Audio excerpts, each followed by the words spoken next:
Hello guys, ഇനി മഹാലക്ഷ്മിയിൽ നമ്മൾ പ്രേക്ഷകരൊക്കെ ഞെട്ടിക്കുന്ന മുഹൂർത്തങ്ങൾ വരാൻ പോകുന്നു. അതേ കൂട്ടുകാരൻ, നമുക്ക് ഇന്നത്തെ മഹാ എപ്പിസോഡിൽ കാണുവാൻ സാധിക്കുന്നുണ്ട് കണ്ണന്റെ കാലുകൾ ചലിക്കുന്ന ഒരു നിമിഷങ്ങൾ.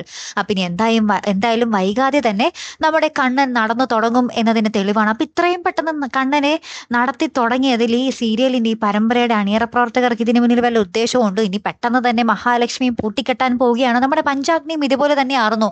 ആദ്യത്തെ എപ്പിസോഡുകളിൽ കത്തി കയറി, പിന്നെ ഇടയ്ക്ക് വെച്ച് അവരൊരു എന്താ പറയാ ഷട്ട് ഡൗൺ പോലെ പെട്ടെന്നൊരു ബ്രേക്ക് പോലെ ചവിട്ടി, പിന്നീട് അങ്ങോട്ട് താഴേക്ക് ഒരു ഒറ്റ കുതിപ്പാർന്ന്, പിന്നെ പെട്ടെന്നൊരു കഥ നിർത്തൽ. അതേപോലെ തന്നെ ആ ഒരു സെയിം അവസ്ഥ നമ്മുടെ പഞ്ചാഗ്നിക്ക് പറ്റിയ സെയിം അവസ്ഥ നമ്മുടെ മഹാലക്ഷ്മിക്കും പറ്റുമോ? എന്തിനാ ഇത്രയും പെട്ടെന്ന്?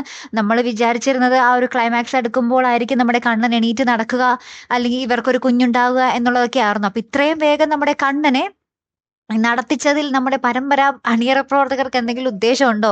നമ്മുടെ പഞ്ചാഗ്നി പോലെ ആക്കരുത് നമ്മുടെ മഹാലക്ഷ്മി. അല്ല, അത്രയേറെ ഒരു പ്രിയപ്പെട്ട പരമ്പരയായി മാറിയിരിക്കുകയാണ് നമ്മുടെ മഹാലക്ഷ്മി. ഇനിയും ഒത്തിരി ദൂരം നമ്മുടെ മഹാലക്ഷ്മി പോകുക തന്നെ വേണം. നമുക്ക് പ്രേക്ഷകർ അത്രയും നെഞ്ചിലേറ്റി കഴിഞ്ഞു നമ്മുടെ കണ്ണനെ മഹാലക്ഷ്മി, അല്ലെ? എന്തായാലും നമുക്ക് കാത്തിരുന്ന് തന്നെ കാണാം. അപ്പൊ അടുത്തൊരു വീഡിയോയുമായി വരുന്നത് വരേക്കും ഗുഡ് ബൈ.